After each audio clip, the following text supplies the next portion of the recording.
ओम ओम ओम। हमारे बीच में आचार्य शिवनारायण जी दिल्ली से धर्म और मत संप्रदाय में अंतर वेद के अनुसार इस विषय को लेकर के आ रहे हैं। उनका स्वागत वंदन अभिनंदन। आइए आचार्य जी। ओम, ये समय क्या रहेगा भ्राता श्री? और 40-50 मिनट आपके लिए है। तो मेरी घड़ी में 8 8 बज गया है। जी। 8:50। ठीक ठीक। ओ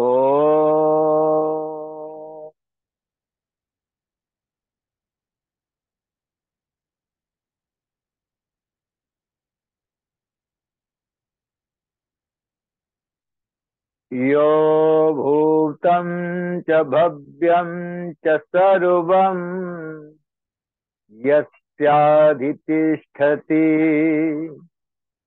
त्वर्यस्य च केवलम् तस्मै ज्येष्ठाय ब्रह्मणे नमः। तस्मै ज्येष्ठाय ब्रह्मणे नमः। ॐ अग्निमीडे पुरोहितं यज्ञस्य होतारं विश्ववेदसम्। ॐ यो भूतं च भव्यं च सर्वं यस्याधितिष्ठति त्वर्यस्य च केवलम् तस्मै ज्येष्ठाय ब्रह्मणे नमः। तस्मै ज्येष्ठाय ब्रह्मणे नमः। असतो मा सद्गमय तमसो मा ज्योतिर्गमय मृत्योर्मामृतं गमय। हो असत से दूर भगवन शुभ्र ज्योति विहान दो। हो असत से दूर भगवन शुभ्र ज्योति विहान दो। मरण धर्मा हम रहे ना अमृतत्व का वरदान दो। सब साधनों के बोध से संपन्न हो तुम हे हरि। कल्याण मग से ले चलो देव तुम पथ रम्य से। मृत्यु बंधन से बचा कर अमृतत्व का वरदान दो। असतो मा सद्गमय तमसो मा ज्योतिर्गमय मृत्योर्मा अमृतं गमय। मृत्योर्मामृतं गमय।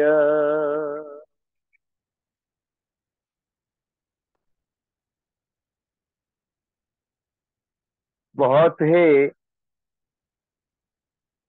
भजनों का स्वर लहरियां माताएं अपने मृदु स्वभाव के और मधुर कंठ से ईश्वर के और प्रभु भक्ति की भजनों का रसास्वादन करा रही थी। इस कार्यक्रम के संचालक आदरणीय श्री लखनलाल आर्य जी, आर्यों के कुंभ के नाम से इस चैनल को यूट्यूब के माध्यम से फेसबुक के माध्यम से दूर दूर तक, दूर दराज में बैठे हुए सभी श्रोता वृंदों के लिए, उनकी सुगमता के लिए इस कार्यक्रम को प्रसारित कर रहे हैं। इस कार्यक्रम में आर्य जगत के जाने माने उच्च कोटि के विद्वान, गवेषक, मनीषी, तत्ववेत्ताओं के आपने सार गर्भित प्रवचनों को अनेकों विषयों के माध्यम से श्रवण किया है। आज का विषय धर्म और मत संप्रदाय में अंतर। वेदानुसार पवित्र आत्माओं, इसीलिए ऋग्वेद के प्रथम मंत्र का थोड़ा सा मंत्रांश मैंने आपके समक्ष रखा। अग्निम ईडे पुरोहितम होतारम विश्ववेदसम, ऋत्विजम रत्न धातमम। अग्नि इस वेद के ऋषि हैं और यह जो वेद है ऋग्वेद, ऋक कहते हैं ज्ञान को, ऋत शब्द से ऋक बना है। वेद का जो ज्ञान है वो सत्य है, ऋत है, नित्य है, अपरिवर्तनीय है। सत्य को ही धर्म कहते हैं, असत्य को अधर्म कहते हैं। इसीलिए महर्षि मनु के अमर मानव ग्रंथ, जो कि पूर्णतया वेदानुसार है, उसके दूसरे अध्याय के 5, 8, 9, 10 और 11, जिनको महर्षि देव दयानंद सरस्वती जी महाराज ने अमर ग्रंथ सत्यार्थ प्रकाश में उद्धृत किया है, धर्म का निरूपण करने के लिए, इन्हीं श्लोकों के आधार पर अपने पूज्य गुरुवर देव दयानंद को अपना आधार बनाकर उन्हीं के विचारों को, उन्हीं की चर्चा को आपके सम्मुख प्रस्तुत करने का प्रयास कर रहा हूं। आशा है कि आप सभी विज्ञजन महर्षि प्रवर दयानंद सरस्वती जी में अनन्य श्रद्धा के भाव को रखने वाले शुद्धिजन आज की चर्चा को ध्यान पूर्वक श्रवण करेंगे। वेदो अखिलो धर्म मूलम स्मृति शीले च तद विराम आचारश्चैव साधूनाम आत्म स्तुति रेव च। ये 5वां श्लोक है दूसरे अध्याय का। स्पष्ट हो गया, वेद अखिल धर्म का मूल है। स्मृतिशीले, वेद के बाद स्मृतिकारों ने, जैसे याज्ञवल्क्य की स्मृति, आदि आदि स्मृतियां हैं, मनुस्मृति है, आदि आदि स्मृतिकारों ने भी वेद को आधार बना करके धर्म की स्थापना की। ऋषि दर्शन के कहते हैं धारणात धर्म, अर्थात जो धारण करने के योग्य है उसको धर्म कहते हैं। महर्षि दयानंद सरस्वती जी महाराज भी एक बात कहते हैं, सत्य और असत्य को विचार करके धारण करना चाहिए। तो क्या है सत्य, क्या है और असत्य क्या है, इसकी विवेचना केवल मनुष्य ही कर सकता है। इसीलिए वेद में का जो आचरण है वही धर्म है। आगे इसी बात को कहा कि आचारैव साधु नाम, अर्थात इस सत्य ज्ञान को जब विज्ञजनों ने आचरण में लेके आए तो उनका जो स्वभाव था वो क्या बन गया, साधु, साधवः, अर्थात वो साधु स्वभाव के हो गए। आत्मना तुष्टिरेव च, और साधु स्वभाव किस लिए किया, आत्मा की उन्नति के लिए। पवित्र आत्माओं, धर्म का आचरण आत्मा की उन्नति के लिए किया जाता है। अब आत्मा की उन्नति कैसे हो, इसके लिए अगले श्लोक में बड़ी अच्छी बात कह रहे हैं ऋषिवर। यो वा मन्येत ते मूले हेतु शास्त्रास्याद द्विजः स साधुभिर बहिष्कार्यो नास्तिको वेद निंदका। अर्थात ये 8वां श्लोक है मनुस्मृति के दूसरे अध्याय का। यो व मन्येत, जो इस वेद आदि मान्यता के आधार पर इस मूल धर्म को, सत्य को श्रद्धा पूर्वक धारण कर लेते हैं, वो द्विज, ब्राह्मण, क्षत्रिय और वैश्य, वह साधुर्भिर, अर्थात वह साधु स्वभाव के सौम्य स्वभाव वाले हो जाते हैं, अर्थात मन वचन कर्म से वो अहिंसक हो जाते हैं। और जब मन वचन कर्म से अहिंसक हो जाते हैं, इसीलिए महर्षि पतंजलि जी महाराज जी भी कहते हैं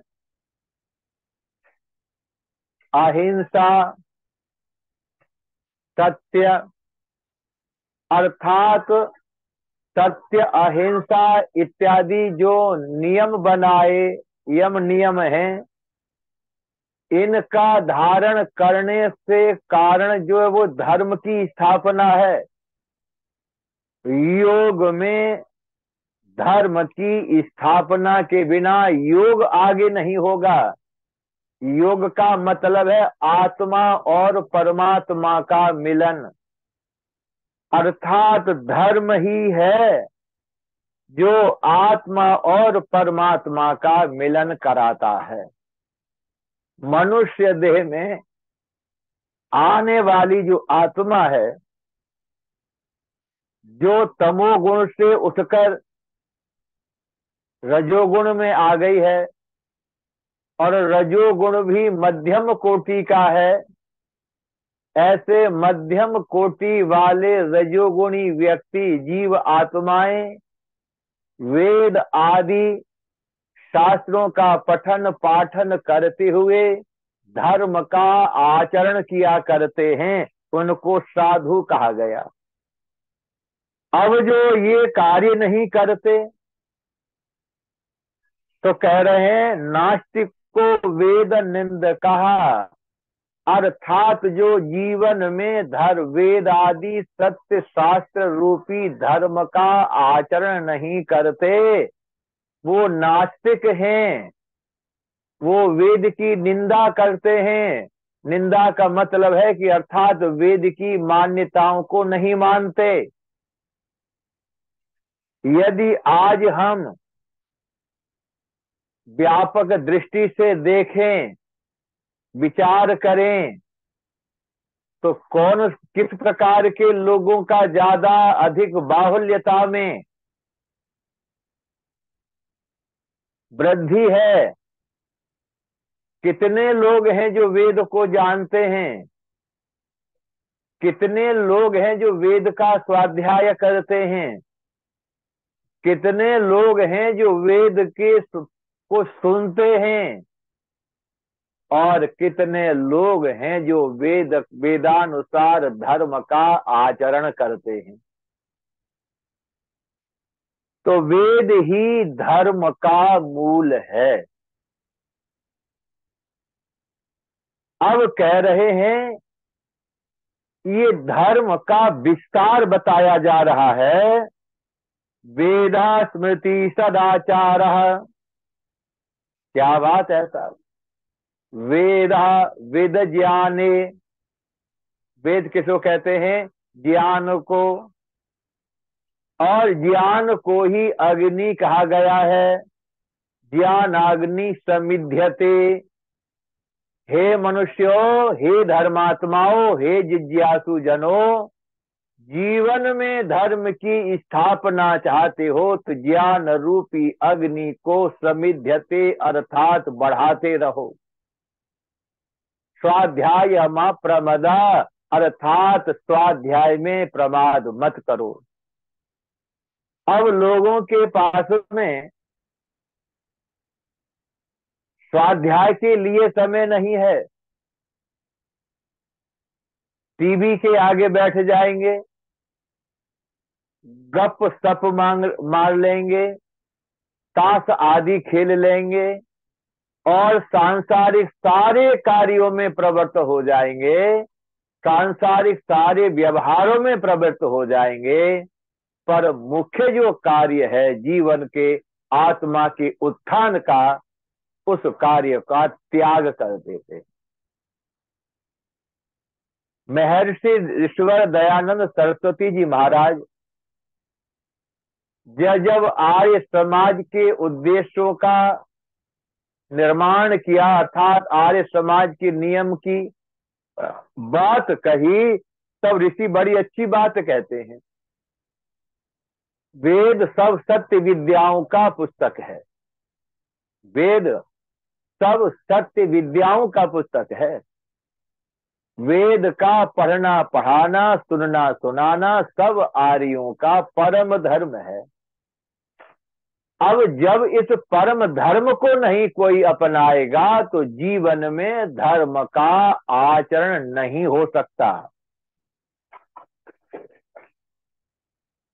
अब वर्तमान में देखा जाए तो धर्म वैदिक है और सब मत हैं, पंथ हैं। पंथ कहते हैं रास्ता को, मत कहते हैं विचार। और उस मत को मानने वाले को पता क्या कहा जाता है? संप्रदायी। अर्थात उसको जो मानने वाले हैं वो संप्रदाय कहलाते, इसलिए हमको संप्रदाय कह दिया, अपने को धार्मिक कह दिया। हिंदू को क्या कह दिया? ये संप्रदाय है। मुस्लिम को संप्रदाय नहीं कहा गया, ईसाइयों को संप्रदाय नहीं कहा गया। अब जो अपने को हिंदू कहते हैं उनको संप्रदाय कह दिया। क्यों कह दिया? यूं कहते हैं कि ये तो बहुसंख्यक हैं, इसलिए अल्पसंख्यकों का ये निरादर करते हैं। सरकार भी उनकी सुनती है, संविधान में भी उनकी ही ज्यादा सुनी जाती है। ये क्योंकि जो संविधान के निर्माता हैं वो वेदज्ञ नहीं है। जो कानून बनाने वाले हैं, सांसद हैं, सभासद हैं, माननीय प्रधानमंत्री जी भी हैं, राष्ट्रपति जी भी हैं, न्यायाधीश भी हैं, इनमें से कोई भी वेदज्ञ नहीं है। इसीलिए इस वेद धर्म की पालना करना, क्योंकि कहते हैं कि राजनीति में वेद का, धर्म का कोई लेना देना नहीं है। पवित्र आत्माओं, आर्यों का जब शासन इस समस्त भूमंडल पर रहा तब वेदानुसार शासन रहा। मैं आगे बताऊंगा आपके लिए। सभी भूमंडल पर शासन आर्यों का रहा तो वेदानुसार शासन रहा, अर्थात हमने बड़े उदारता के साथ, बड़े आदर के साथ, सम्मान के साथ जियो और जीने दो का, अर्थात जीने दो और जियो, ये नारा दिया। अर्थात जैसे जितना जीवन तुम्हें अपने लिए प्रिय है उतना ही जीवन दूसरों को भी अपना प्रिय लगता है पवित्र आत्माओं।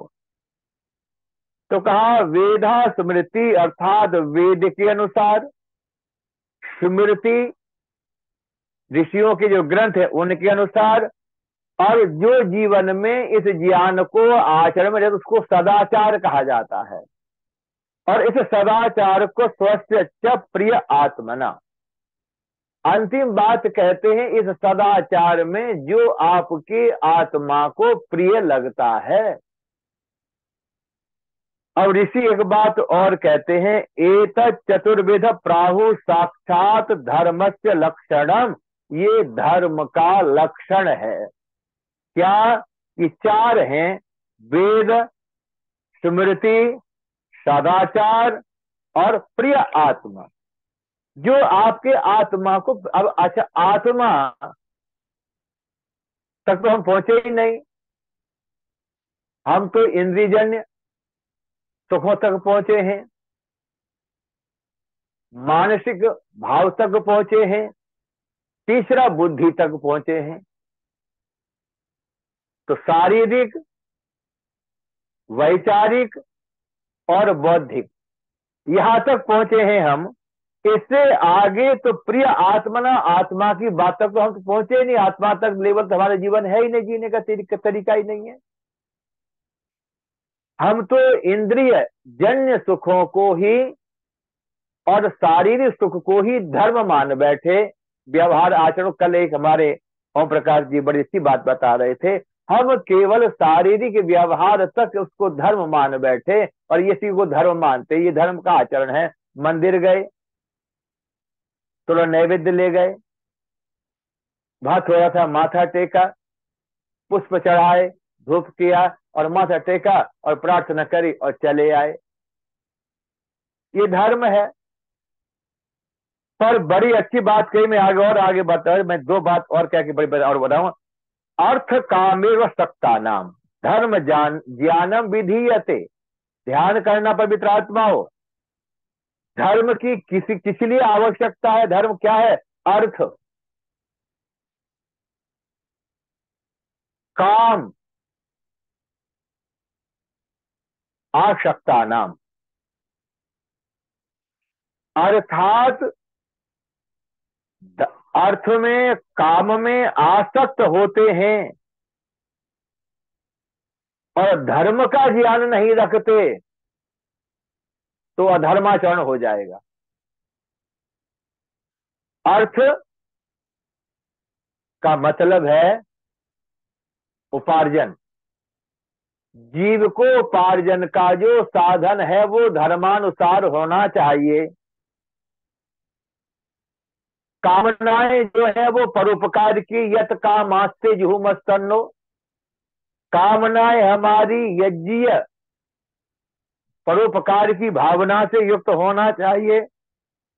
वह आसक्ता नाम, अर्थात हम धर्म का आचरण आसक्ति से युक्त होकर के नहीं करते, हम धर्म का आचरण, धर्म हमें सिखाता है परोपकार की भाव से युक्त होकर के, जो उस धर्म का उस ज्ञान को विधीयते अर्थात विधि पूर्वक जो धारण जीवन में करता है, सबका धर्म जिज्ञासा समानानाम, अर्थात इस धर्म की जिज्ञासा को समान रूप से प्रमाणम परमम श्रुति, अर्थात ये धर्म है या अधर्म है, इसकी प्रमाण किससे किया जाए, तो कहते परमम श्रुति, अर्थात वेद के अनुसार ही आचरण व्यवहार करना धर्म कहलाता है।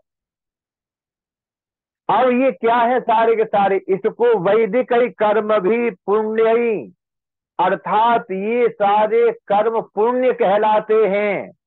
इन पुण्य कर्मों को द्विज लोग जब करते थे तो क्या होता था, कार्यम, कार्य से मतलब क्या है, यजुंसी, यज्ञ, यज्ञो वही श्रेष्ठतमम कर्म, आगे इससे ये यज्ञ होगा किससे, शरीर रूपी साधन से, अर्थात मनुष्य ही यज्ञ करने का अधिकारी है, पशु पक्षी तो नहीं कर सकते।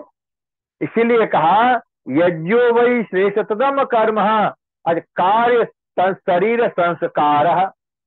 अब ये शरीर जो हमारा है याज्ञिक बन सके, तनु कहते शरीर को, और इसके इसीलिए हमारे ऋषियों ने विधान बनाया कि धर्म की स्थापना के लिए 16 संस्कारों की एक को छोड़ दो, अंत्येष्टि संस्कार को छोड़ दो, 15 संस्कार किए जाते हैं जीते जी, और उन संस्कारों से ही हमारे जीवन में पवित्रता आती है। प्रत्य क्या, अर्थात जो बड़ी प्रीति के साथ इस धर्म का जो पालन करता है उसको धर्मात्मा कहा जाता है। तो ये मैंने स्मृति के आधार, वेद मनुस्मृति के आधार पर वेद की जो मनुस्मृति है वो वेदानुसार है, यहाँ इसलिए प्रमाण दे करके ये बात कही। अब मैं बात अभी सफर कर रहा था कि मत और संप्रदाय के विषय में थोड़ी सी विचार करें। तो पवित्र आत्माओं, इस भूमंडल पर सबसे पहला धर्म क्या है, वेद, और वेद का धर्म वैवस्वत, स्वयंभव आदि ऋषियों ने, जो 14 मनु हैं, उन्होंने इस वेद धर्म का पालन किया और अपने राज्य का संचालन किया। उसी में इक्ष्वाकु कुल के वंश में रघु, अज, दशरथ और रामचंद्र आदि हुए। इन्होंने ही वेदानुसार आचरण व्यवहार और शासन किया और समस्त भूमंडल पर शासन रहा। अब ध्यान करना पवित्र आत्माओं, अब ये पतन कब से हुआ, महर्षि दयानंद सरस्वती जी महाराज लिखते हैं अमर ग्रंथ सत्यार्थ प्रकाश में कि महाभारत अर्थात 5000 वर्ष पहले जो महाभारत का युद्ध हुआ था, उस युद्ध का अर्थात वैदिक मान्यताओं की, वैदिक व्यवस्थाओं का ध्वस्तीकरण, आलस्य, प्रमाद, स्वार्थ, परता आदि आदि दोष आर्यों में महाभारत के 1000 वर्ष पूर्व पहले अर्थात आर्य वैदिक मान्यताएं ध्वस्त होनी शुरू हो गई थी, पतन की ओर चलना शुरू हो गए थे। फिर इसी बीच में योगी राज कृष्ण आए। उन्होंने कहा चातुर्वर्ण मया सृष्टम गुण कर्म विभाग सह, अर्थात जो चतुर्वर्ण व्यवस्था जो ध्वस्त हो चुकी है, उस चतुर्वर्ण व्यवस्था की पुनः स्थापना करने के लिए मैं धर्म संस्थापनार्थम संभवामि युगे युगे, इस धर्म की स्थापना के लिए मैं बार बार आऊंगा। ये उनकी भावना रही। जैसे कि महर्षि की भावना थी कि मैं चारों वेदों का भाष्य करके जब इस संसार से जाऊंगा, ये संसार ऐसे चमक जाएगा, यहाँ अविद्या का नाम निशान नहीं रहेगा। जैसे कि सूर्य के प्रकाश से अंधकार विलीन हो जाता है, ऐसे ही महर्षि के चारों वेदों का भाष्य हो जाता इस धराधाम पर। फिर ये अविद्या, ये अधर्म, ये अनाचार, ये मत, ये संप्रदाय नहीं फैलते। अब बात में आगे आ रहा हूं। वेद के बाद किसका नंबर आया? कौन सा मत आया? जिस मत का नाम है वाम मार्ग। मैं सत्यार प्रकाश से ही बोल रहा हूं। वाम मार्ग में दो चीजें थे, शैव और शाक्त। खाओ पियो मौज करो। ये कब हुआ? महाभारत के 2000 वर्ष के बाद। अब ध्यान करना, योगेश्वर कृष्ण ने जिस महाभारत की संरचना की, खंड खंड भारत को अखंड भारत बनाया, उसके 2000 वर्ष के बाद विद्वान तो सारे लुप्त हो गए थे। वाम मार्ग आया, वो भी संस्कृतज्ञ थे, वो भी वेद को मानते थे। सायण, उब्बट, महीधर आदि, रावण आदि, इन्होंने वेद के भाष्य किए, पर वामाचार से युक्त किए। वामाचार का मतलब है वेद की आज्ञाओं के विपरीत आचरण करना, मैथुन, मांसाहार, मदिरापान आदि आदि। मैं ज्यादा घना, आप सत्या प्रकाश को पढ़ लेना। वाम मार्ग ने ये फैलाया। अब उसके बाद आया वैष्णव मत। इसमें कह रहे हैं पासा बद्धो भेद भवेत जीवा पास मुक्ता सदा शिव, अर्थात ज्ञान संकलनी तंत्र श्लोक का ये ज्ञान संस्कलनी तंत्र श्लोक है। सत्या प्रकाश में स्वामी ने इसका उदाहरण दिया है, ये शिव से है। यहाँ एक ऋषभदेव आदि जैन धर्म वाले आए और इन्होंने वाम मार्ग का जो दुराचार अनाचार फैला, ऋषभदेव और महावीर आदि ने इस वाम मार्गियों का जो दुराचार था, मांसाहार था, दुष्करापान था और कई कई कुरीतियां थी, उसके पराभव करने के लिए ऋषभदेव और महावीर जैसे महान आत्माओं का आगमन हुआ। अब ये भी क्या है, जैसे वाम मार्ग पंथ बना, अब ये भी पंथ बने। अब ये भी पंथ है तो जैन धर्म ने उनको दूर किया, और कितने वर्ष तक? 300 वर्ष लगे इनको वाम मार्ग को दूर को परास्त करने में। 300 वर्ष लगे इनके लिए। इन तीर्थंकरों ने बड़ा तप किया। वहां तो बुद्ध भी कहते थे मैं ऐसे धर्म को नहीं मानता, मैं ऐसे वेद को नहीं मानता, मैं ऐसे ईश्वर को नहीं मानता जहां पर हिंसा का प्रावधान हो।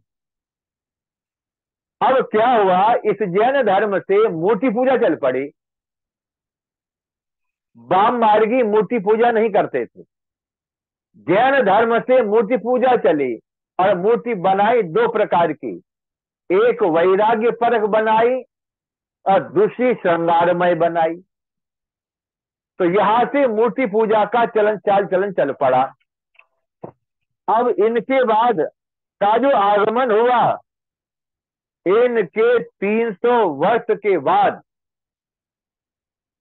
आचार्य शंकर का प्रादुर्भाव हुआ। आदि गुरु शंकराचार्य, यह रामानुज आदि मत की स्थापना करने वाले शंकराचार्य ने इस मूर्ति पूजा का खंडन किया और वेद मत की स्थापना की। अब ऋषि दयानंद ने खंडन नहीं किया, ये मत समझ लेना। ब्राह्मणों का खंडन ऋषभदेव आदि, महावीर आदि, गौतम बुद्ध आदि ने किया कि बुद्ध आया। फिर इनका खंडन आचार्य शंकर ने किया और वेद मत की स्थापना की। महर्षि दयानंद सत्यार्थ प्रकाश में लिखते हैं, उस समय के एक राजा से सुधन्वा, शंकराचार्य ने कहा कि जो मेरे से परास्त हो जाएगा, उस समय साक्षात का समय था, जो मेरे से परास्त हो जाएगा या मुझको जो परास्त कर देगा, हे राजन आपके राज्य में, मैं उसके धर्म को स्वीकार कर लूंगा।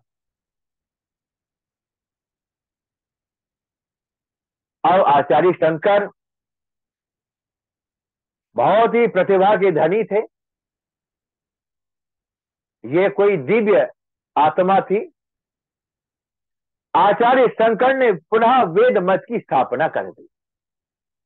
आप कहेंगे वेद कहां से लेके आए? जो वाममार्गियों ने वेद कहे भाष्य उल्टे किए थे, आचार्य शंकर ने उनके भाष्य को उलटते हुए, जैसे महर्षि दयानंद ने भाष्य किया है वैसे उस भाष्य को तोड़ा, मुख्य आदि के भाष्य को तोड़ा था, ऐसे आचार्य शंकर ने वाममार्गियों के वेद भाष्य को खंडित किया और कहा जो तुम कहते हो वो नहीं है, वेद में ये लिखा है। और वेद में मूर्ति पूजा की बात कही नहीं है, तो नहीं है। तो इसीलिए आचार्य शंकर से उस समय के सुधन्वा राजा के जो पुरोहित थे, विद्वान थे, वो हार गए। और जब हार गए तो ये घोषणा हो गई कि ये जितनी भी मूर्तियां हैं, अब मेरे धर्म को स्वीकार कीजिए और मेरे धर्म को स्वीकार कीजिए। इसीलिए उन्होंने सारी मूर्तियों को कहीं किसी ने जमीन में गाड़ दिया, किसी ने उसको मूर्तियों को गंगा में जल में प्रवाहित कर दिया। अब ध्यान, जिन्होंने गाड़ दिया था, अब राजा सुधन्वा ने जो उनके कुछ जो हारे थे शास्त्रार्थ में, उन्होंने आचार्य शंकर को अपना गुरु बना लिया। ध्यान करना पवित्र आत्माओं, जब उन्होंने अपना गुरु बना लिया उनके लिए, और जब गुरु बना लिया तो वो शिष्य बन गए। अब उनकी सेवा परिचर्या में वो शिष्य रहने लगे 4। अब ध्यान करना, ये 4 में ये बाहर से तो शिष्य बन गए, पर मूर्ति पूजा के क्योंकि ये परास्त हुए थे शास्त्रार्थ में, तो कहीं हृदय की गुहा में एक ईर्ष्या इनके अंदर रह गई और उस ईर्ष्या के वशीभूत हो करके आचार्य शंकर को भी जहर दे करके इन्होंने जैनियों ने मारा। जैनियों ने मारा था, आचार्य शंकर को जहर दे के मारा। और अल्पायु में आचार्य शंकर इस संसार से विदा हो गए। पवित्र आत्माओं, तो आचार्य शंकर ने जिस मठ की स्थापना की थी, वो कहते थे उत्तर, पश्चिम, दक्षिण और पूर्व, चारों दिशाओं में मैं 4 मठों की स्थापना करूंगा जिससे कि यहां से निकलने वाले वेदज्ञ ब्राह्मण इस धरा पर अविद्या रूप अंधकार का नाश कर देंगे। अब ये तो उल्टा हो गया। अब वो खुद ही शिव के उपासक बन गए। वेदांत मत की स्थापना की थी, पर वेदांत मत वाले खुद भी पुजारी बन गए। वो भी शैव कहलाने लगे, वैष्णव कहलाने लगे। अब ध्यान करना, मैं बात को बहुत जल्दी तेज से खींच रहा हूं। महाराजा विक्रमादित्य के समय में जो शंकराचार्य वेद के विद्वान थे, वेदज्ञ थे, उन्होंने शैव मत को बढ़ाया, और शैव मत को बढ़ाते बढ़ाते महाराज भोज के समय में, अब ध्यान करना, ये मूर्ति पूजा की वृद्धि हो गई। महाराज विक्रमादित्य के समय में वैदिक वांग्मय के अंदर मिलावट प्रक्षिप्तता शुरू हो गई थी, विक्रमादित्य के समय में। और महाराज भोज के समय में भी ये विकृति रही। एक व्यास नाम के पौराणिक पंडित ने एक पुराण रखा, जिस पुराण का नाम है मार्कंडेय पुराण, और उसके बाद दूसरा पुराण शिव पुराण। ध्यान करना। और इन पुराणों के लिखने वाले के महाराज भोज ने हस्तछेदन करा दिए थे, अर्थात हाथ कटवा दिए थे। और महाराज भोज ने कहा, एक अपने यहां कहा कि मेरी धारा नगरी में कोई भी मूर्ख नहीं होगा, सारे संस्कृतज्ञ होंगे, वेद के विद्वान होंगे। अब क्या हुआ कि महाराजा भोज के समय में पुराण तो नष्ट नहीं हुए। अब जितना भी वैदिक वांग्मय था महाराज विक्रमादित्य के, महाराज भोज के समय में, इसमें मिलावट कर दी इन संस्कृतज्ञों ने। इसके बाद और आए पठन पाठन तो बड़ा, श्लोकों की रचना हुई। मैं बता देता हूं आपको याददाश्त के लिए। त्रिष्टुप छंद में तो मनुस्मृति की रचना है, और वाल्मीकि जी ने वाल्मीकि रामायण को भी आदरणीय आर्य जी त्रिष्टुप छंद में रचा है। अब ध्यान करना, तो मनुस्मृति में जितनी मिलावट है और महाभारत आदि ग्रंथों में जितनी मिलावट है, उसमें त्रिष्टुप छंद है।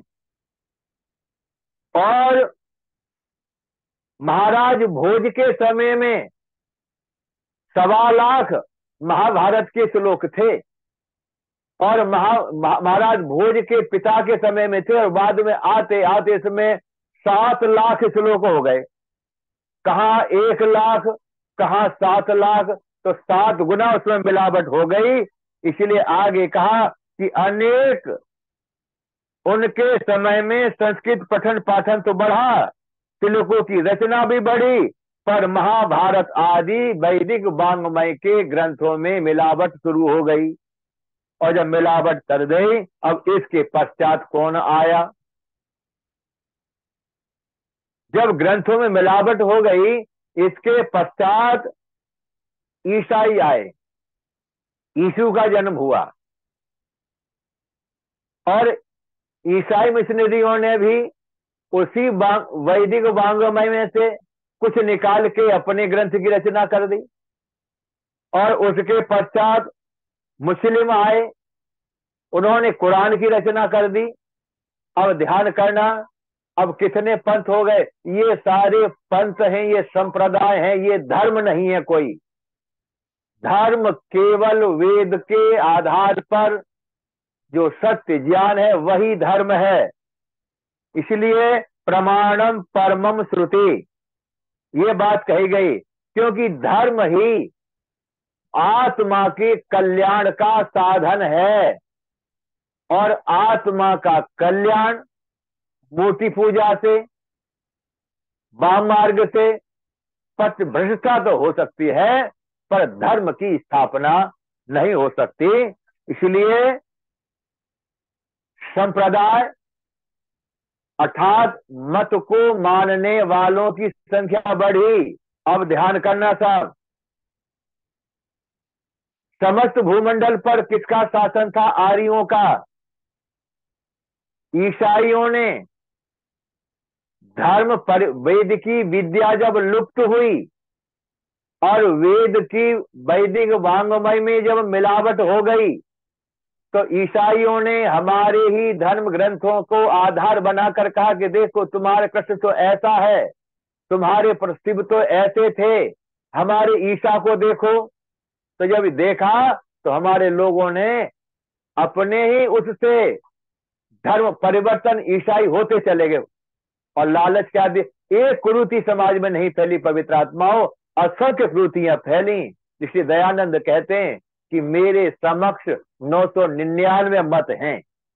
जब ऋषि दयानंद का आगमन था तब ऋषि कहते 999 मत चल रहे थे इस आर्यवर्त के अंदर।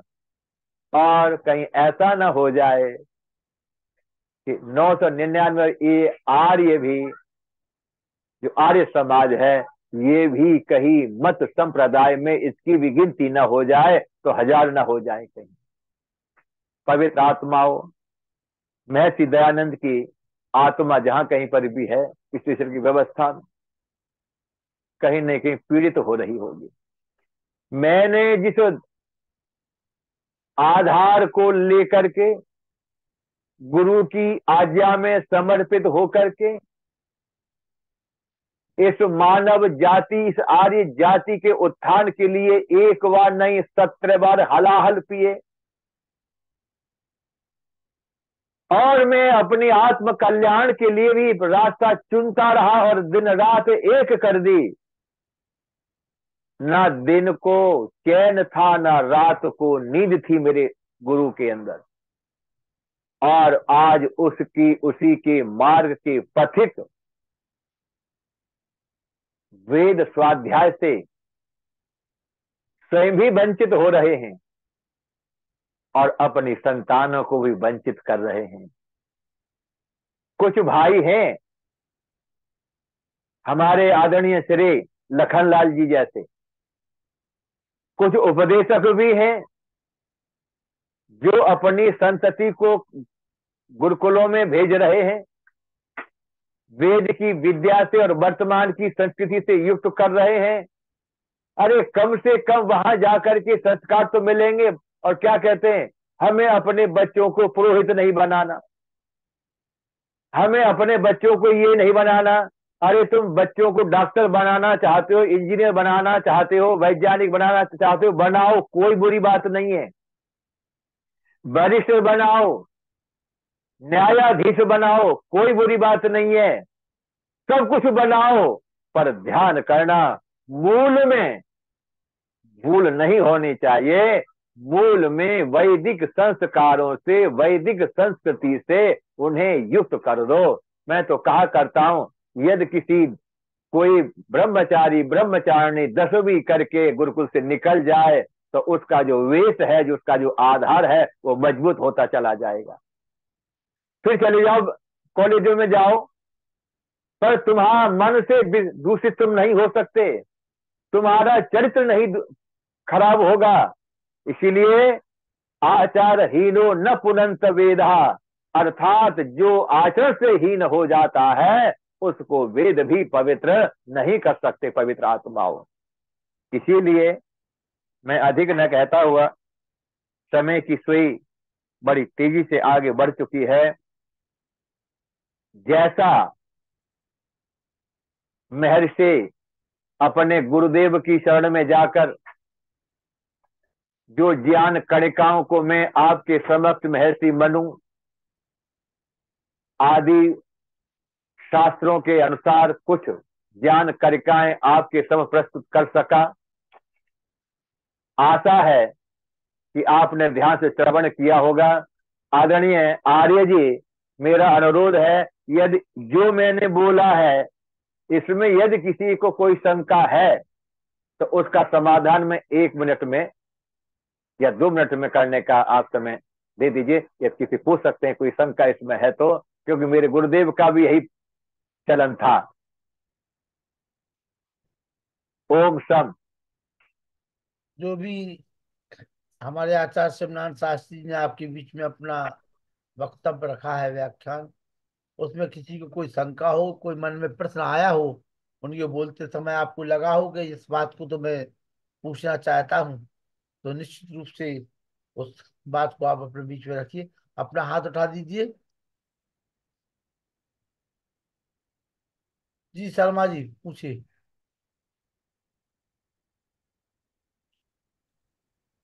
नमस्ते आचार्य जी।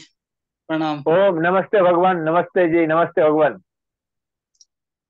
आपने बहुत अच्छा बताया। हमने विभिन्न आर्य समाज के जितने भी बड़े बड़े आचार्य हैं उनसे यही बात सुनी है कि भाई जैन और बौद्ध मत के आने के बाद हमारे देश से वैदिक धर्म की पतन चालू हो गया, मूर्ति पूजा बढ़ी और इन जितने भी ग्रंथ हैं इनमें मिलावट आई।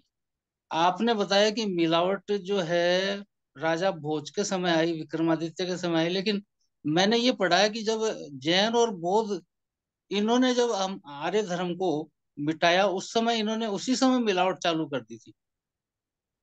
देखो तो बंधुवर, बहुत अच्छी बात। हाँ, आप पूछिए, आज बोलिए बोलिए, और पूछिए। अच्छा अच्छा, आपकी दूसरी बात ये है, देखिए हम सब जानते हैं क्या हुआ क्या नहीं हुआ, हम जितने भी आर्य हैं सब जानते हैं।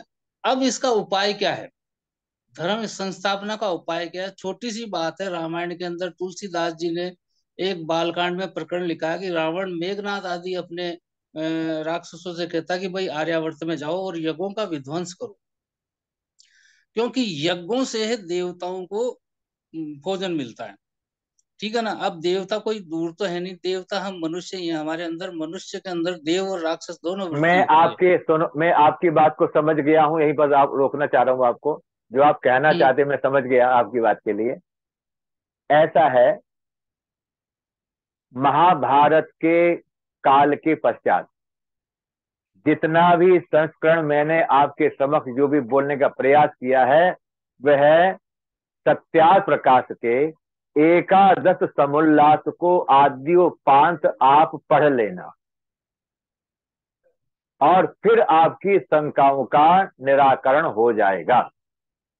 मैंने रेफरेंस आपको दे दिया, ये पढ़ना जी। ओम। आपकी आवाज नहीं आ रही? हाँ आइए अनिल कुमार नरोला जी। आदरणीय लखनलाल जी और आदरणीय आचार्य शिव नारायण शास्त्री जी, आप सादर नमस्ते। ओम नमस्ते आचार्य जी, भगवान। आचार्य जी आपने बड़ा सुंदर वर्णन किया कि वेद क्या है, धर्म क्या है, मत संप्रदाय क्या है और मत संप्रदायों का उद्भव किस प्रकार हुआ, ये बड़ा अच्छा आपने वर्णन किया। और आपने बड़ी अच्छी ये बताया कि जैन बौद्धों और जैनों के बाद जैन धर्म के उद्भव के साथ ही मूर्ति पूजा का प्रारंभ हुआ। मैंने भी एक आर्टिकल में पढ़ा था कि जब जैन धर्म में मूर्ति पूजा का ज्यादा उद्भव हुआ तो क्या हुआ कि काफी लोग जो हैं उसी तरफ जबकि पौराणिक लोगों ने मूर्ति पूजा का विरोध भी किया था, लेकिन जब उन्होंने देखा कि इधर मूर्ति पूजा के कारण बहुत लोग अपना पौराणिक धर्म हिंदू धर्म छोड़ के इधर जैन धर्म की ओर प्रवृत्त हो रहे हैं, तो उन्होंने भी मूर्ति पूजा से प्रारंभ कर दी। और उसके बाद मूर्ति पूजा का उनको समझ आया कि मूर्ति पूजा ठीक नहीं है, तो उन्होंने मूर्ति का विसर्जन करना शुरू कर दिया। अब मूर्ति विसर्जन भी आप ये नहीं नहीं साहब, ऐसे नहीं किया साहब। ये आचार्य शंकर से शास्त्रार्थ में हारे थे तब हुआ था। जी आदि गुरु शंकराचार्य से जब उसमें शास्त्रार्थ में हारे थे, महाराजा सुधन्वा इस आर्यावर्त के राजा थे उस समय। महर्षि ने सत्यार प्रकाश में इसको स्पष्ट लिखा है। तो उनके सामने उन्होंने चैलेंज किया था कि हे राजन, आपके राज्य में जो मुझे शास्त्रार्थ में हरा देगा, मैं उसके धर्म को स्वीकार कर लूंगा, या जो मुझसे हार जाएगा वो मेरे धर्म को स्वीकार कर ले। शर्त ये थी। तो आचार्य शंकर ने उन जैनियों को हरा दिया था। जब हरा दिया था तब उन्होंने अपनी मूर्तियां कुछ तो गंगा में बहा दी थी, कुछ ने जमीनों में गाड़ दी थी, और आचार्य शंकर के जो हारे थे वही उनके शिष्य बन गए। जी और शिष्य तो बने थे, पर ध्यान करना, अंतःकरण से नहीं बने थे। अंदर ईर्ष्या थी, हारने की गिलानी थी। और उसके कारण क्या हुआ, तो अंत में उन्होंने जब पाचक रहे, उनके स्वामी के साथ रहते थे, उन्होंने स्वामी जी को जहर दे करके मार दिया। और उसके बाद फिर अपनी मूर्तियां जो जहां जहां गाड़ी हुई थी, वहां से कह दिया वो हो, वहां देवता प्रकट हो गया, स्वप्न वो देवता प्रकट हुआ है। तो वहां से प्रकटीकरण, फिर दोबारा ये मूर्ति की स्थापना फिर दोबारा हो गई, और यहाँ पर फिर आगे ये प्रकार चल पड़ा। नहीं, वो आप बिल्कुल ठीक बता रहे हैं, लेकिन आप ये देखें ना, मूर्ति विसर्जन का जब कार्यक्रम शुरू हुआ कि भाई अब मूर्तियों की पूजा हम नहीं करेंगे, लेकिन वो मूर्ति विसर्जन जो है वार्षिक समारोह हो गया। अब दुर्गा पूजा में बंगाल में प्रतिवर्ष यही होता है, महाराष्ट्र में। अरे साहब, अब तो भाई साहब, अब तो कुछ कहने की वाली बात नहीं है। अब तो कुछ कहना ही नहीं है। बिगाड़ इतना हो चुका है, इतना हो चुका है, इतना पराभव हो चुका है। जी। सुनो, यदि हम ऋषि दयानंद को नहीं पढ़ेंगे, और मोक्ष मूलर उब्बट महिधर सायण आदि के भाष्यों में आज भी पढ़ाए जाते हैं, इतिहास में इतना मिलावट है कि आप सत्य का अनुशीलन, सामान्य जन की बात तो बहुत दूर है, बड़े बड़े गवेषक नहीं कर पाते। ऋषि दयानंद को ही हमें सामने रखकर जब हम अनुशीलन करते हैं, हमारे वेद के विद्वान, तब सत्य को निरीक्षित विवेक होकर के उसकी विवेचना कर पाते हैं। और दयानंद को छोड़ करके आप ऋषि विवेचना करो तो आप कदापि संभव नहीं हो सकते। हमारे समाज के अनुयायी, स्वामी दयानंद जी के अनुयायी तो इन सब चीजों को समझते ही हैं, लेकिन मुझे बड़ा आश्चर्य होता है। भाई साहब, अनुयायी होना अलग चीज है, मैं फिर बार कह रहा हूँ, अनुयायी होना अलग चीज है, ऋषि दयानंद को समझना और आत्मसात करना अलग चीज है। समझने के बाद ही अनुयायी होंगे, अनुयायी होने के बाद ही हम उसको ना ना ना ना अनुयायी तो बहुत है साहब। आर्य समाज में भाई साहब बहुत है, 100 रुपए के चंदा देने वाले बहुत आते हैं, और आर्य समाज के विषय में कुछ नहीं जानते, सिद्धांतों का पता है ही नहीं साहब। तो पर आप हो गए अच्छे, मैं ये नहीं कह रहा आप अच्छे नहीं है, पर ऐसों की संख्या आर्य समाज में आज भी बहुतायत की संख्या में है, बहुत बहुत संख्या में, जो ऋषि दयानंद के सिद्धांतों को नहीं जानते और अपने को आर्य समाजी कहते हैं। जी पूछ लीजिए, और किसी का कोई प्रश्न है? डॉक्टर अजय आर जी, स्वागत है आपका। और किसी का कोई प्रश्न हो तो पूछ लीजिए। सम्मानित राम सेवक निरंजन जी, आराध्या सिंह जी, राम सेवक निरंजन जी, राम सेवक निरंजन जी,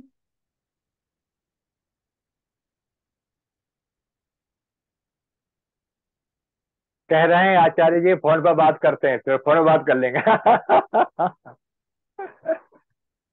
ओ ठीक है, हम कल और इसको, या कल मेरा प्रवेश हो तो मैं तो और इसको आगे बढ़ाने का प्रयास करूंगा इसी संबंधित। डॉक्टर अजय आर जी, आइए, आप अभी जुड़े हैं, फिर भी आपका स्वागत है। देर आए दुरुस्त आए। जी जी, नमस्ते। ओ आज के वक्ता और आज के विषय में बड़ी ही अच्छी चर्चा चल रही थी। मैं साधुवाद देता हूँ, धन्यवाद देता हूँ। सामान्य रूप आपको से बहुत बहुत साधु। मत, संप्रदाय, मजहब ये एक जैसा मान लिया जाता है।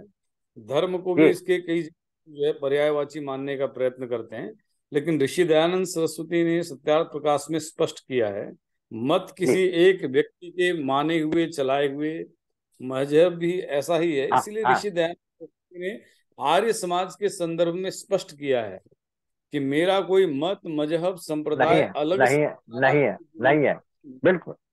और उन्होंने एकदम बात कही कि जब मैं कई बार अपने उसमें कोट करता हूं अपने प्रवचनों में, अपने विचारों में, कि वस्तुतः देखा जाए तो आर्य समाज ही सनातन विचारों को लेकर के चल रहा है। अगर कभी सनातन धर्म की बात आएगी तो उसका मूल वेद होगा, जैसा कि मनुस्मृति में कहा गया है, वेदस चक्षु सनातनम। पिछली भी हाँ चर्चा में मैं एक बात कह रहा था कि जब हम ये कहते हैं कि यार पौराणिक ऐसे पौराणिक वैसे, तो मैंने कोट किया था पिछली चर्चा में जब नवरात्रि पे मुझे समय मिला था, कि देखा जाए तो सबसे बड़े पौराणिक या सच्चे पौराणिक अगर कोई इस धरती पर हैं तो वो आर्य समाजी ही हैं। उसका कारण क्या है? स्वामी दयानंद से जब किसी ने पूछा कि भाई आप पुराणों को मानते हैं कि नहीं, स्वामी दयानंद ने जवाब देते हुए कहा कि जिसे आप पुराण कहते हैं वो नवीन है। जी वस्तुतः पुराण क्या है?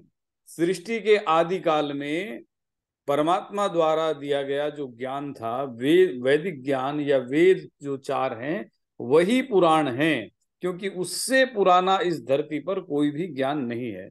जिसके संबंध में ये बात कही जाती है, जो सृष्टि संवत है 1,96,08,53,125 वर्ष जिसमें हो गए हैं, इतना पुराना हमारा धर्म है। तो इस बात पर गर्व करना चाहिए जब हम हिंदू धर्म, हिंदू चेतना, हिंदू संस्कृति, हिंदू मान्यता की बात करते हैं। पर वे हमारी जो चेतना है वही सनातन चेतना है, जिसको हम आर्य धर्म, आर्य मत, है ना, आर्य विचार जो कहते हैं, वही ऋषियों का का है। आचार्य जी कुछ कह रहे थे।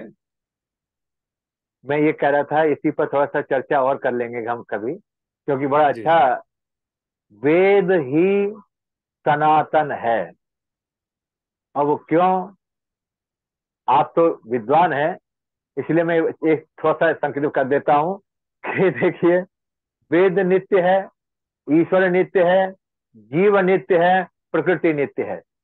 वेद का मतलब लोग पुस्तक से लगा बैठे, पुस्तक से मतलब नहीं है, ज्ञान से मतलब विद ज्ञाने, अर्थात जो वेदों में जो ज्ञान है वो नित्य है, वो ईश्वर के गर्भ में सदा नित्य रहता है, वो परिवर्तन नहीं है। इस कल्प में भी वही ज्ञान है, इससे पूर्व कल्प में भी वही ज्ञान था, और अगले आने वाले कल्प में भी वही ज्ञान रहेगा। इसीलिए ना ये पुराना है ना नया है, तो ये फिर क्या है? ये तो शाश्वत नित्य है, बस नित्य हमेशा रहेगा और यही रहेगा। इसमें कोई परिवर्तन नहीं हो सकता। सब में परिवर्तन हो जाएगा पर इस ज्ञान में परिवर्तन नहीं होगा। इसीलिए कहा विद ज्ञाने विद लाभ है, अर्थात जो इस ज्ञान से लाभ प्राप्त, लाभ का मतलब क्या है? आचरण में ले आता है, व्यवहार में ले आता है, तो आत्म कल्याण हो जाएगा। और ना लाए तो कोई मतलब, जीवन तो चलेगा, जीवन नहीं रुकेगा। जीवन तो आप वेद के आचरण से भी जीवन यापन कर सकते हैं और वेद को इतर से भी जीवन यापन कर सकते हैं, अर्थात वो जीवन आपका भोगवाद पर आधारित होगा और वेद के मार्ग पर जो जीवन होगा वो आपका त्यागवाद पर आधारित होगा, क्योंकि तेन त्यक्तेन भुंजिता का पाठ वेद ही बता सकता है। और कोई संसार में ऐसा ग्रंथ है ही नहीं जो ये कहे कि त्याग पूर्वक भोग करो। सब ये कहते हैं जितना ज्यादा से ज्यादा भोग लो, अगला आज का ही दिन है, कल किसने देखा कल किसने देखा, इसलिए भोगवाद बढ़ता चला जा रहा है। बहुत अच्छा लगा आपसे बोल करके। नंबर आज से लेना, हम आपसे बात करेंगे, बहुत अच्छा लगेगा, बहुत अच्छा लगेगा। धन्यवाद। आइए वेद प्रकाश शर्मा जी, शांति पाठ कर उसके पूर्व 1 मिनट का समय हम चाहेंगे कि व्यासन शास्त्री जी, व्यासन शास्त्री समय का ध्यान रखना। 1 मिनट का मतलब 1 मिनट। 1 मिनट में 2 मिनट हो जाएंगे। 9:15 तक चलता है ना? हाँ जी चलता है। चलिए 2-4 मिनट बोलूंगा जी। देखिए, अभी हमारे सम्माननीय आचार्य प्रवर जी ने बहुत ही सुंदर व्याख्यान को उद्धृत किया है और डॉक्टर अजय आर्य जी ने भी संपुष्टि की। और निश्चित रूप से वेद सनातन है और सनातन वही है जो त्रिकाल में भूत भविष्य वर्तमान में सदा एक समान रहता है, वो कभी पुराना नहीं होता। स्वयं वेद कहता है देवस्य पश्य काव्यम न ममारण जरियति। देखो परमात्मा का विवेक न तो कभी पुराना होता है, न कभी जीर्ण होता है, न कभी समाप्त होता है, वो सदा अमर है। और महर्षि दयानंद ने पुराण शब्द को, वेद को पुराण नहीं माना है। जब महर्षि दयानंद सरस्वती से ये बातें आई थी कि आप अष्टादश पुराण को मानते हो, तो उन्होंने अष्टादश पुराण को नव्य ढंग से कहा। ये तो मुश्किल से 2,500-3 हजार वर्षों की संपत्ति है। लेकिन जिसमें वेद की बात करता हूं, और वेद के बाद ब्राह्मण ग्रंथ हैं, संहिता, ब्राह्मण, आरण्यक, उपनिषद, ये चारों संहिताएं जो वही वेद हैं जो मंत्र भाग है वही वेद हैं। और महर्षि दयानंद के पूर्ववर्ती बहुत सारे आचार्यों ने मंत्र ब्राह्मण और वेद नाम ध्येयम ऐसा कह दिया। मंत्र और ब्राह्मण को ही मैं वेद मानता हूँ। लेकिन महर्षि दयानंद का केवल था कि मंत्र भाग जो संहिताएं हैं, ऋग्वेद संहिता, यजुर्वेद संहिता, सामवेद संहिता, अथर्ववेद संहिता, ये 4 संहिताएं ही वेद हैं जो मंत्र भाग हैं। और ब्राह्मण भाग को उन्होंने पुराण माना है। जो ब्राह्मण हैं, जैसे ऋग्वेद का ऐत्रेय और कौशितकी, यजुर्वेद का शतपथ, सामवेद का मंत्र तांडे आदि और अथर्ववेद का गोपथ, ये जो ब्राह्मण ग्रंथ हैं उसी को महर्षि दयानंद कहते हैं ये पुराण हैं, ये ही नाराशंसी है, इतिहास है, कल्प है, गाथा है। इस प्रकार से इन्होंने पुराण के नाम दिए हैं और कहा मेरी दृष्टि में यही पुराण है। पुराणात पुराणम, जो पुराना है उसी का नाम पुराण है। तो वेद के बाद अगर कोई पुराना ग्रंथ है, वेद तो सनातन है, लेकिन उन वेदों के मंत्रों के भाष्य के रूप में ऋषियों ने जो काम किया है वो पुराण है। ये वही ब्राह्मण ग्रंथ हैं, वे पुराण हैं। और इस प्रकार उन्होंने पुराण को, ब्राह्मण ग्रंथ को ही पुराण माना। फिर अन्य उपनिषद, ये वेदांग 4 जो वैदिक दर्शन के, खास करके वैदिक वांग्मय के 4 भाग। उसके बाद अभी चर्चा आई, आचार्य शिव नारायण शास्त्री जी ने कहा कि जो प्रक्षिप्त आदि हुए हैं उसमें मुझमें शायद श्रवण में कुछ, क्योंकि मैं चल रहा था, उसमें मुझे पता चला कि प्रक्षिप्त में त्रिष्टुप छंद का प्रयोग किया गया है, ऐसा शायद आपने कहा होगा। त्रिष्टुप, ऐसा आचार्य जी, ऐसा शायद आपने कहा। त्रिष्टुप छंद मैंने कहा कि मनुस्मृति आदि में मिलावट हुई है वो तो। हाँ जी, नहीं, ऐसा है आचार्य जी, त्रिष्टुप छंद केवल वेद में ही सब छंद आए हैं। लौकिक संस्कृत में आए हैं, वो त्रिष्टुप में नहीं है। त्रिष्टुप के 11 वर्णों के 44 वर्ण होते हैं त्रिष्टुप में, और अनुष्टुप में 32 होते हैं। तो हमारे जितने भी हैं मनुस्मृति में अनुष्टुप छंद का प्रयोग किया गया है। और अनुष्टुप में ही उन्होंने, इसलिए बोलने में हो सकता है बोलने में गलती हो गई है। अनुष्टुप छंद का प्रयोग किया गया है और वेद में ही केवल छंद है। जी जी, इन्हीं शब्दों के साथ वाल्मीकि रामायण में जी, यही है या महाभारत में, ये तीनों में यही पाए जाते हैं। किया गया है, बिल्कुल बिल्कुल बिल्कुल बिल्कुल प्रयोग किया गया है त्रिष्टुप का। नहीं, जी जी जी जी, बहुत अच्छा, हाँ, बहुत अच्छा, बहुत। हाँ हाँ, नमस्ते। वो नमस्ते होगा, नमस्ते। अब पाठ, और अभी तो आगे भी आचार्य शिवनारायण जी को सुनते रहेंगे। आप लोग जुड़े रहिए, चिंता नहीं करिए। हम तो पके पके आम खाना हमें बहुत अच्छा लगता है। आइए। अरे साहब क्या बात है, ऐसी बात मत कहो। बड़ा अच्छा। ओम देव शांति अंतरिक्षम शांति पृथ्वी शांति रापा शांति रौषधय शांति वनस्पतया शांति विश्वे देवा शांति ब्रह्म शांति सर्वम शांति शांतिरेव शांति श्याम शांतिरेधि।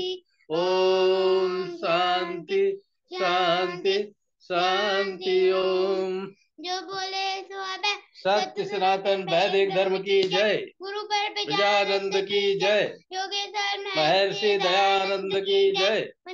पुरुषोत्तम श्री रामचंद्र की जय। योगेश्वर श्री कृष्णचंद्र की जय। राम की जय। श्री श्रद्धानंद की जय। श्री आत्मानंद की जय। महात्मा हंसराज की जय। भारत माता की जय। माता की रक्षा हो, पालन हो, हर समाज अमर रहे, वेद की ज्योति जलती रहे, ओम का झंडा ऊंचा रहे, आर्यों के महाकुंभ और भारत को समझो अभियान की जय। कड़वंतो विश्वमार्य द्वारी। ओम वैदिक अभिवादन सबको नमस्ते जी। ओम सर्वेभ्यो नमः। आचार्य व्यासेंद्र शास्त्री जी को बहुत नमस्कार। आचार्य शिव नारायण जी को बहुत नमस्कार। आचार्य अजय आर्य को नमस्कार। सभी को सादर नमस्ते। आचार्य अजय जी, नए वर्ष की हार्दिक शुभकामनाएं आपके लिए। आपको भी बहुत बहुत शुभकामनाएं। और संपूर्ण आर्य परिवार को नव वर्ष की बहुत बहुत शुभकामनाएं। चलिए, कल पुनः आप सभी से मुलाकात होगी और कार्यक्रम है वहां पे गांधीनगर गुजरात में। कोई जा रहा है आप लोगों में से? अजय जी, चलिए, शुभ रात्रि। कल मिलते हैं आपसे। नमस्ते। कल पुनः आचार्य शिवनारायण जी को आप लोग सुनेंगे नए विषय के साथ। जी, शुभ रात्रि।